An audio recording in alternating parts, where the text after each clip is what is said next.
नमस्कार दोस्तों, हमारे गोरखपुर एंटरटेनमेंट चैनल को सब्सक्राइब करें और घंटी को दबाएं। वीडियो पसंद आए तो लाइक और share. Presented by Gorakhpur Entertainment।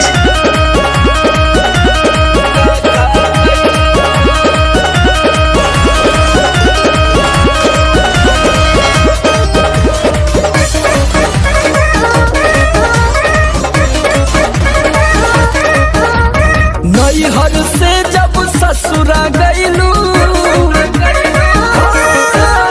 नैहर से जब ससुरा गईलू, कै बज दिया बुतैलू, भतार संग काका कैलू, भतार संग काका कैलू। लाजो न लागे तो है पूछे में ओई सोन बात हो। कैसे बनम के कोरा सुतैलू, केवाड़ी में किली लगैलू, भतार संग काका कैलू, भतार संग काका कैलू। अरे चलो हटो, का करब जान के।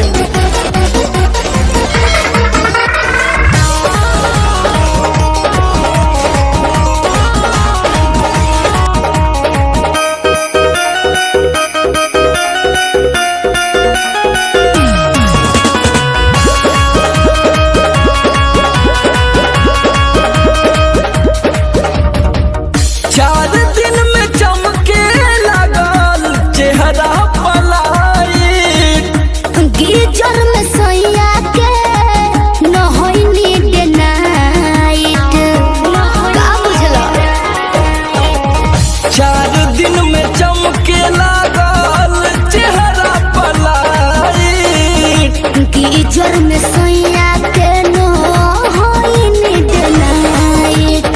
कई बार चोंच से चोंच लड़ैलू, गुलाबिया चादर ओढ़लू, भतार संग काका कैलू, भतार संग काका कैलू।